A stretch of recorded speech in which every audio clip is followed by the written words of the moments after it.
Breaking news that's coming into us from Fox. I'm going to have our producers behind the scenes. Giving all praise going on into Yahweh, Ba'ashem, Yahweh Shai, Ba'ashem, Makah, Kodash, double honors to all the apostles, the great millstone, do well. Peace, love, and blessings to the brothers on highways and byways, giving all diligence to make a call and election sure, and blessings to the very few sisters out there listening, learning, and believing. I'm not Philip Kanakla coming to you once again with another lesson, Lord's will, to the spirit and power, Yahweh, Ba'ashem, Yahweh Shai, lessons edifying and exhorting. And the title of this lesson will be, "In wisdom and knowledge shall be the stability of thy times." All right. Because as people would say, we're living in some scary times. Because what does war with Iran, what does that consist of? All right. And everybody know that's in the know that to have some understanding, this is World War III. Right, as you know, if you've been hearing, all right, America and Iran are basically at war, and also Israel. Okay. And it's going down, man. It's going down. All right. The leader was killed. Okay. Their supreme leader was killed. And then now it's reports of basically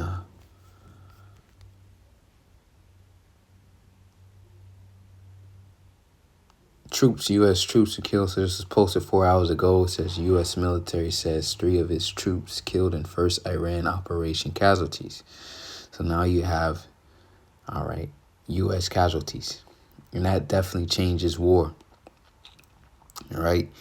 That basically escalates once U.S. soldiers die. Now the game has changed. This thing is serious now.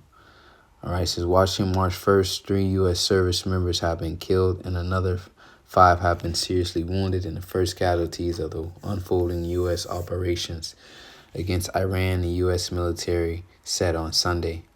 The casualties were announced on the second day of strikes by the U.S. and Israel against Iran, which have plunged the Middle East into a new unpredictable conflict that has already led to the death of Iran's supreme leader, Ayatollah Ali Khamenei. All right. So, and those people are over there are very sacred, people. Okay. Still have that, basically that ancient, world mentality. Okay. So their leader has been killed. So this definitely changes the game. All right. So casualties on the U.S. side, and of course, casualties on the Iranian side. Not only that, their leader was killed. But again, wisdom and knowledge shall be the stability of thy times. Let's get that precept real fast. Isaiah 33:6, and wisdom and knowledge shall be the stability of thy times, and strength of salvation, and the fear of the Lord is his treasure. So ultimately, we know that the Most High, all right, has this war planned. He had this war planned. That's first and foremost, okay? Revelation 9:12, 1 woe is past, and behold, there come 2 woes more hereafter. All right? So this is it. This is that one world woe. 1 woe equals 1 world war. And 2 woes, that's World War II. And like in World War III, it's a total of 3 woes. Okay, so the Most High already said that he would do this. Let's see something real fast. Valley of decision, because these are the things that the prophets, starting from our apostles on down, have been telling you that would take place, telling you of things to come. All right, and now they are here, and it's a big stepping stone. But we know before this war finally escalates, and I wanted to bring out a point that the elder Ariala did. Forget exactly what lesson, elder from Dallas, but he was like, he think this is just the economic part first, to where, and he said that because Russia and China haven't got involved. All right, you remember Russia and China was talking all that, talk, saying if they attack Iran, that basically that's a threat to their national security. But you can see Russia and China haven't got involved. It's just Iran is there handling things by themselves, so to say. All right. It says 3 ships attacked near Strait of Hormuz as fears grow of oil prices. So Iran has said basically, you know, whether they're going to shut it down or not. You know, it's things floating out there. All right. Some sources say they did shut it down. You see some information saying Iran saying no ships can come through, but it's a partial shut. So, you know, it's up in the air. But one thing that is for sure is that, you know, it's very risky, all right, to do shipment in the midst of a war, to send oil. So a lot of companies have either canceled or delayed the shipments. All right, so that's going to cause a hiccup, all right, in the system. The global economy is going to collapse, man. Okay, so this is probably just the first economic part, where we're doing all these things to basically, you know, mess up the global economy. Going back to all wars are bankers' wars. So we needed a catalyst to collapse the global economy, and this could be just it. All right, once oil prices skyrocket, you know, everything else goes up. That brings forth inflation. It says at least 3 ships have been attacked near the Strait of Hormuz as Iran continues to launch strikes across the Middle East in response to an ongoing attack against it by the U.S. and Israel. 2 vessels have been struck, and an unknown projectile was reported to have exploded in very close proximity to a third UK maritime trade operations. Century said Iran has warned ships not to pass through the strait, which carries about 20% of the world's oil and gas. International shipment has almost come to a standstill at the strait's entrance, with fears of disruption already pushing up global oil prices. Which was all done by design. You know, oil was the next commodity, all right, to basically be valued.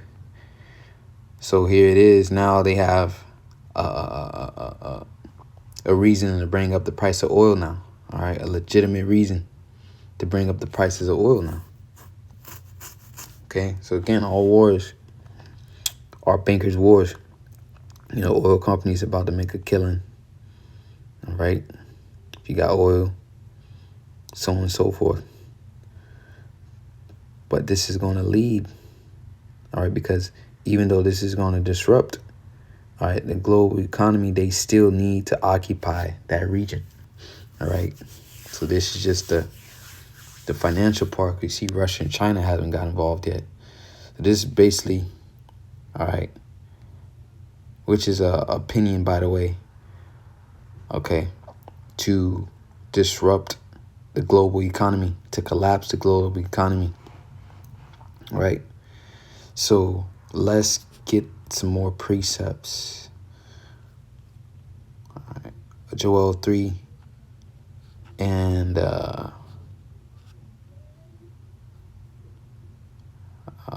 verse 9 says, proclaim ye this among the Gentiles, prepare war, wake up the mighty men, let all the men of war draw near, let them come up. Beat your plowshares into swords and your pruning hooks into spears. Let the weak say, I am strong. So there's the Lord calling all nations, all right, to prepare for this war. And this is what you see happening right now. All right. And beat your plowshares into swords, you know, the agricultural tools, all right, your agriculture financing. You take that money and what you invest in weaponry, all right? That's the time. That's where all the nation's money, military budget, and you've been seeing that over the past decade, that basically, you know, these countries, they, you know, this is where most of their money been going to. This is what they've been preparing for. All right, war. Let the weak say I'm strong. So those weaker nations, all right, Ezekiel the 38th chapter, they got Russia and China backing them. You see how much supplies China and Russia was sending Iran before this week, you know, came up to where it was threats of Iran being attacked. Well, they were already arming them, preparing them, getting them ready. It says, assemble yourselves and come, all ye heathen, and gather yourselves together round about. Thither cause thy mighty ones to come down, O Lord. Let the heathen be wakened and come up to the valley of Jehoshaphat. All right, and that's in the Hebrew is Yahweh Shaphat. in the Heavenly Father's judgment. All right. So that's why you see these nations going in that region. Okay. This is where they're going to end up at. Now that the U.S. has struck Iran, how could the Iranians strike back? If you look at a map of Iran and the range of its missile capabilities, see there, in the range of its missile capabilities, all those military bases are being targeted, man. All right. You'll see that their missiles can easily reach Israel and wreak havoc into the territory of American allies. These black squares show U.S. bases throughout the Middle East, vulnerable to Iranian missiles, and that's a significant threat, including the American base at Incirlik in Turkey, where the U.S. keeps many of the nuclear weapons that it uses to defend Europe. Another possibility is to retaliate with terror attacks. There's a large presence of proxies sympathetic to Iran throughout the region.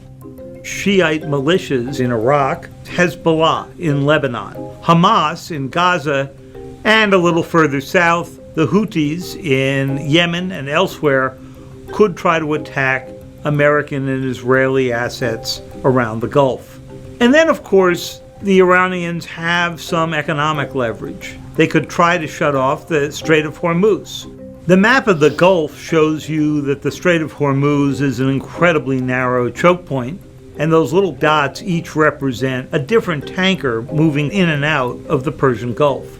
About a quarter of all global oil trade travels through the Strait of Hormuz, so any cutoff there could result in significant spikes in prices.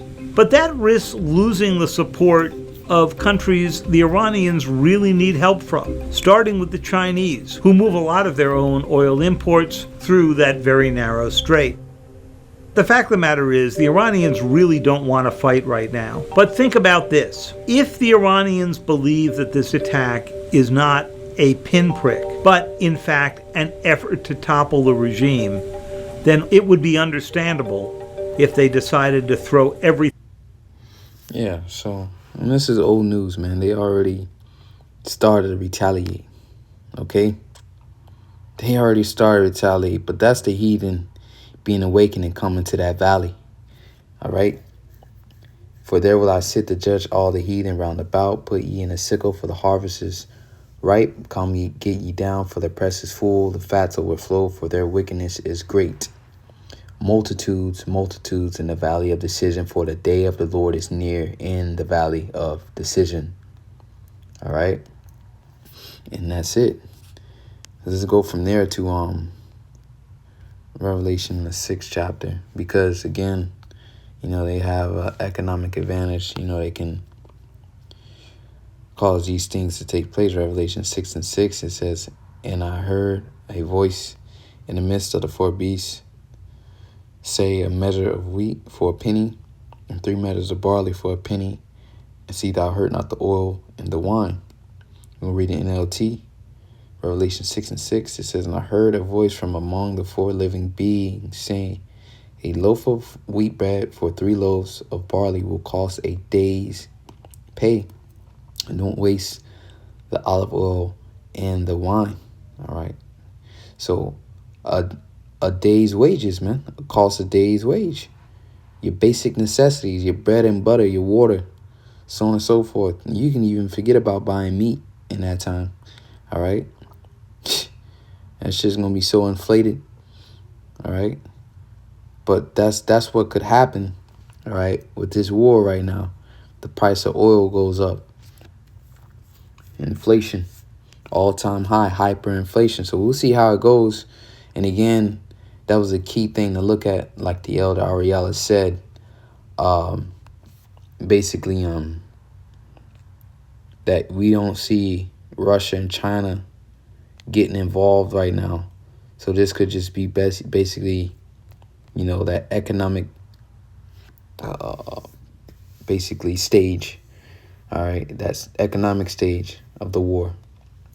Okay, Zephaniah 1:10 says, and it shall come to pass in that day, saith the Lord, that there shall be the noise of a cry from the fish gate, which that's the marketplace, and a howling from the second, and a great crashing from the hills. How ye inhabitants of Maktesh, for all the merchant people are cut down, and all they that bear silver are cut off. All right. So that happened in ancient Jerusalem. But again, you apply these prophecies. All right. These are coming upon Esau, Edom today, all these events. All right. The Bible updates itself. So that's what you see happening. Because again, you know, you haven't seen Russia and China get involved yet.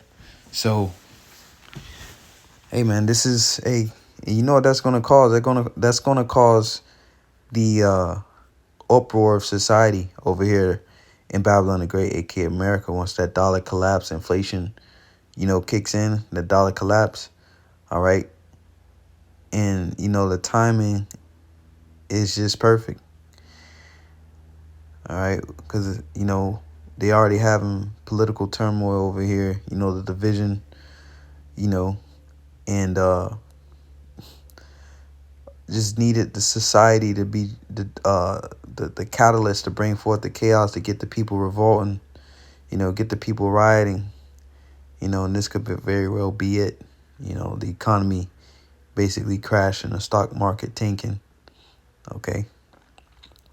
People can't afford these things. This would be, again, a perfect scenario to collapse this society over here, to bring in the mark of the beast. And it's all lining up beautifully. So, you know, call hello, Yahweh Shemian Shai, that wants to tell the Apostle Great Millstone. Peace, love, and blessings to the elect. Shalom.